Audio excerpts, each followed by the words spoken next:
વલસાડ જિલ્લામાં એટીએસ અને એસઓજીનું સફળ ઓપરેશન. વાપીના કુંતા ગામેથી ઝડપી લીધું 71 લાખ રૂપિયાનું મેફેડ્રોન ડ્રગ્સ.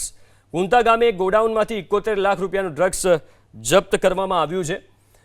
2.377 કિલોગ્રામ એટલે કે 2 કિલોગ્રામ 377 ગ્રામ મેફેડ્રોન ડ્રગ્સના જથ્થા સાથે 2 આરોપીની ધરપકડ કરવામાં આવી છે. અબ્દુલ કલામ ખાન અને મેહુલ મકવાણા નામના 2 આરોપીની આ કેસમાં ધરપકડ કરવામાં આવી છે.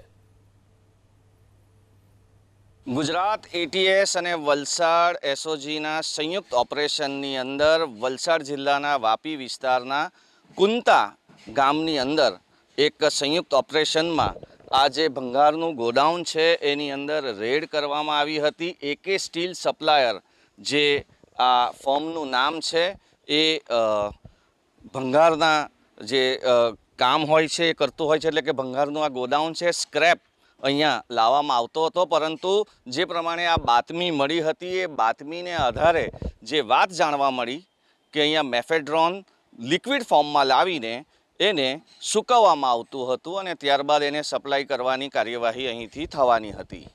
જે પ્રમાણે આ સંયુક્ત ઓપરેશન થયું હતું એની અંદર 2 કિલોને 337 ગ્રામ જેટલું મેફેડ્રોન મળેલ છે, જેની કિંમત 71 લાખ રૂપિયા જેટલી થાય છે.